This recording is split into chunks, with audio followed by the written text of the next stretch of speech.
So I liked playing, and so I found a community orchestra. And at that time, the bandoneon players could only learn the right hand where the melody is. So I thought, oh, I'll learn the left hand and learn chords. I never thought I'd get good at this thing. So, it's a random story. And I can go, if you want to contact me later, I can tell you the details. It's also how I got into ethnomusicology school. So.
You. I appreciate you having me here. You can all hear me okay, right? Give me a thumbs up.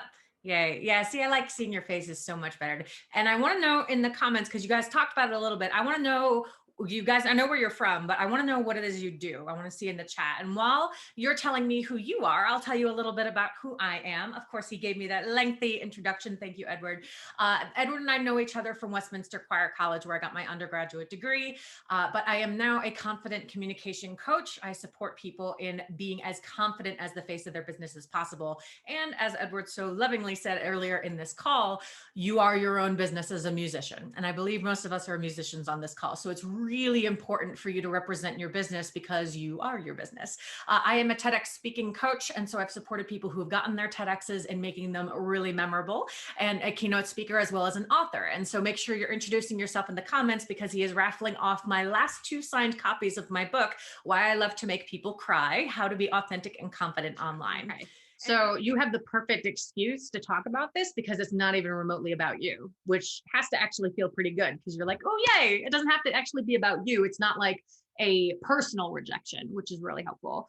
But again, I think it's still very much about you finding that core connection that you can make with somebody of what are their problems that they're having? What are their goals they're working on? That's always something I like to ask somebody, because it's not about how I can sell to them. It's about how I can help them. So for me, becoming a connector and becoming somebody who knows a lot of people, I mean, there's this sort of joke that like, oh yeah, ask Gina, she knows a guy. She always knows a guy for something. And it's not about me being able to book somebody and being able to sell to them. It's about always being a resource for somebody, so that if they need something, I'm always the first person they come to.